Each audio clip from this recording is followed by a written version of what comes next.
Ici Radio Taïwan International. Tout de suite, Meg Wang vous propose l'émission Retour à la source.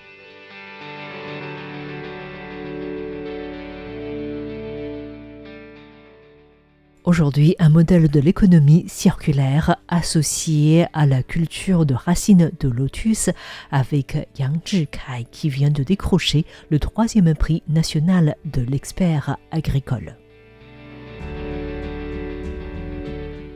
Selon le Bencao Gangmu, la matière médicale classifiée, une pharmacopée écrite par Li Shizhen, un médecin naturaliste chinois au XVIe siècle, le nénuphar, je cite, pousse dans la boue mais reste d'une blancheur pure. Il naît tendre puis se développe en tiges, en feuilles, en fleurs et en fruits avant de donner à nouveau des pousses pour perpétuer le cycle de la vie. Cosmétible tout au long de l'année, il réjouit le cœur. On peut véritablement le qualifier de racine sacrée. Fin de citation.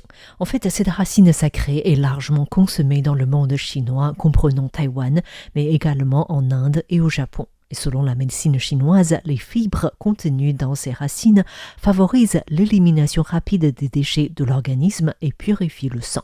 Riches en vitamines et en minéraux, ces racines permettent d'évacuer la chaleur accumulée dans le système gastro-intestinal. Et cette racine est également riche en potassium et en calcium, ce qui favorise à stabiliser la tension artérielle.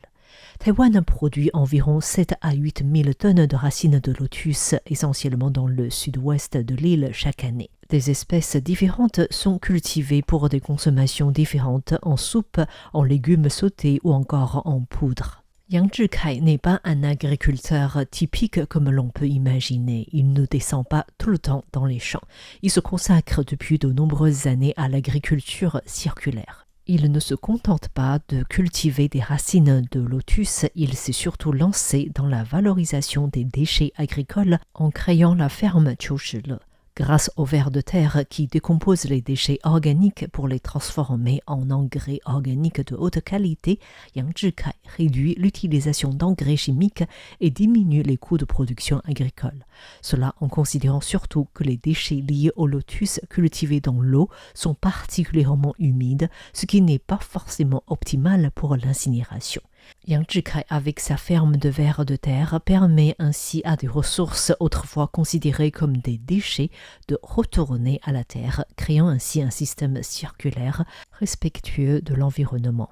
Mais avant de se lancer dans l'économie circulaire, Yang Zhikai a participé à la création d'une coopérative pour commercialiser les racines de lotus. Par le passé, le secteur de la racine de lotus n'était pas organisé. Les agriculteurs traitaient chacun avec leur marchand de légumes habituel. Il n'y avait que très peu de personnes qui coordonnaient la production et la commercialisation. Le problème était de savoir, dans le cadre d'une coopération, lorsque les commandes arrivaient, quel agriculteur pourrait livrer ses produits en premier. Cela pouvait facilement donner lieu à des conflits, ce qui rendait la coopération très difficile. Depuis que je me suis lancé dans ce secteur, j'ai mis en place un système de prise de commande centralisé et de répartition des commandes en fonction du rendement et de la capacité d'approvisionnement de chaque agriculteur partenaire. L'objectif est que chaque agriculteur livre ses produits de manière équitable. Nous travaillons également avec des agriculteurs partenaires du premier jour de la récolte, qui arrive souvent vers la fête des bateaux dragons, jusqu'à la fin de la saison, en veillant à stabiliser autant que possible les achats et les livraisons.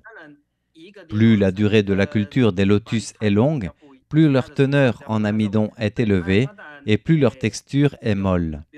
Si la récolte est effectuée trop tard, les racines de lotus risquent de trop mûrir, de s'oxyder et de prendre la couleur rouge, ce qui ne correspond pas aux exigences de qualité des usines de transformation et elles ne peuvent alors être vendues que sur les marchés traditionnels. En plus, autrefois, les agriculteurs de racines de lotus vendaient surtout leurs produits aux intermédiaires, mais les problèmes de communication, de stock ou des produits qui s'abîmaient entraînaient souvent des pertes financières qui, en fin de compte, étaient revenues à la charge des agriculteurs eux-mêmes. Tout cela, à la longue, a réduit leur volonté d'approvisionner les circuits de distribution. Auparavant, les agriculteurs vendaient leurs produits aux intermédiaires, mais les problèmes de communication, de stock ou des produits qui s'abîmaient entraînaient souvent des pertes financières qui, en fin de compte, revenaient à la charge des agriculteurs eux-mêmes. Tout cela, à la longue, a réduit leur volonté d'approvisionner les circuits de distribution. Nous avons joué le rôle de pont entre les agriculteurs et les circuits de distribution, en aidant les agriculteurs à comprendre les exigences des usines et des grossistes en matière de spécification et de classement des produits, afin d'améliorer la qualité et d'établir des relations d'approvisionnement stables.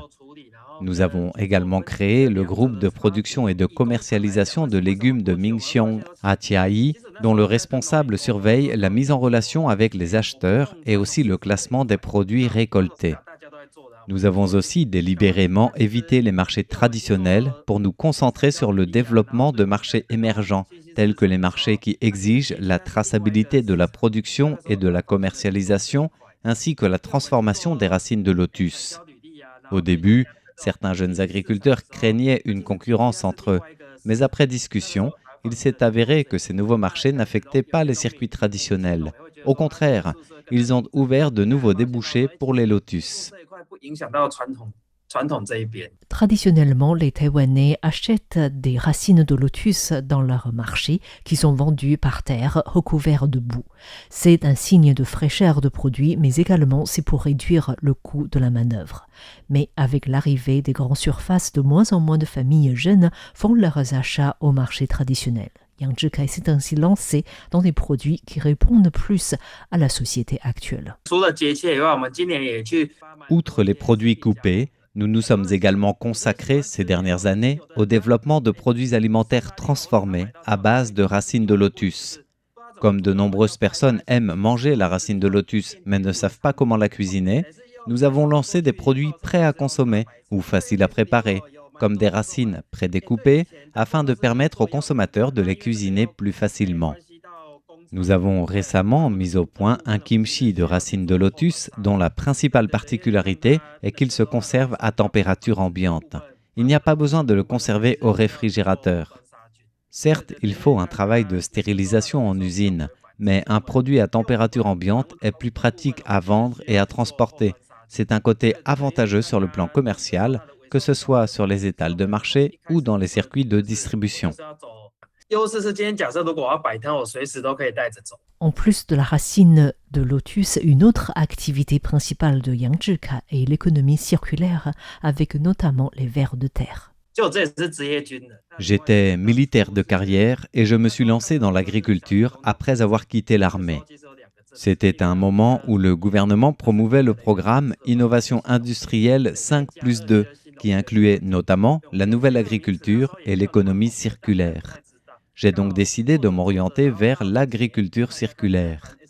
À l'époque, le concept de durabilité n'était pas encore très répandu, mais avec l'importance accordée ces dernières années aux standards SDGs et aux critères ESG, l'économie circulaire a pris de l'ampleur. J'ai donc commencé à réfléchir à la manière de traiter les déchets agricoles et de développer l'utilisation du compost.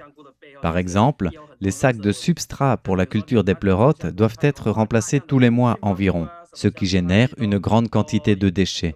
Nous recyclons ces matériaux pour en faire du compost ou des substrats de culture. Cependant, les zones de production de pleurotes sont concentrées et en l'absence d'installation de traitement à proximité, les coûts de transport, de main-d'œuvre et de traitement sont très élevés. Nous avions initialement tenté de recourir à la décomposition par les vers de terre, mais la vitesse de traitement étant limitée, nous avons par la suite opté pour une collaboration avec des usines de compostage et des organismes de réutilisation des ressources afin d'augmenter la capacité de traitement des déchets agricoles. L'utilisation des vers de terre n'est pas nouvelle à Taïwan, mais la promotion des produits fertilisants à partir des vers de terre reste difficile. Selon Yang Zhikai, les agriculteurs accordent la priorité au prix lorsqu'ils choisissent les matières premières adaptées à leur culture agricole.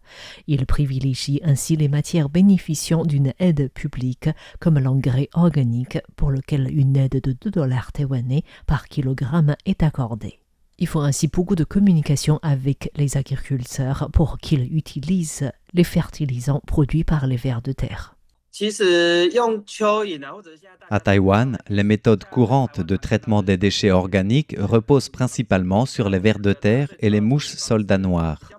La principale différence, c'est que les mouches soldats noirs sont des insectes dont le cycle de vie est d'environ 2 semaines. Il faut ainsi davantage de gestion. Mais les vers de terre sont des invertébrés qui ne s'envolent pas une fois adultes et sont donc relativement faciles à élever. En réalité, l'élevage de vers de terre existe déjà depuis 3 ou 4 décennies à Taïwan. À l'origine, ils étaient principalement utilisés pour la pêche, mais on a découvert par la suite qu'ils étaient largement utilisés à l'étranger pour le traitement des déchets agricoles. Les matières organiques telles que les épluchures de fruits, les feuilles de légumes, les sacs de substrat de culture de champignons ou encore la paille de riz peuvent toutes servir de nourriture aux vers de terre. Aujourd'hui, ces matières ne sont plus qualifiées de déchets agricoles, mais plutôt de sous-produits agricoles ou de ressources agricoles résiduelles, car elles possèdent encore une valeur de réutilisation et ne constituent pas de déchets. En plus des produits pour le secteur agricole, l'entreprise de Yang Zhikai propose également des produits pour un besoin familial et pas uniquement cela. Outre les bacs à verre destinés à un usage domestique, nous avons également entamé ces dernières années des collaborations avec des communautés locales. L'année dernière, par exemple, nous avons collaboré avec une communauté de Ta Pai dans le comté de Yunlin afin de recycler les déchets alimentaires issus des repas collectifs pour personnes âgées, pour nourrir les vers, puis de réutiliser le lombricompost dans la ferme communautaire. Nous avons créé un cycle local. La communauté utilise également ce projet comme modèle d'éducation à l'environnement. Grâce à des visites guidées, elle promeut les principes du développement durable et permet à un plus grand nombre de personnes de comprendre la mise en place de l'économie circulaire. Pour nous, ce travail ne se limite pas à la production de lombricompost et d'autres intrants agricoles.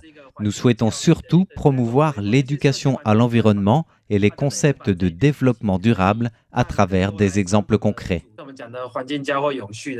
Yang Zhikai a récemment obtenu le 3e prix national de l'expert agricole. Il n'est pas seulement salué pour sa culture agricole, mais également pour son expertise en agriculture circulaire.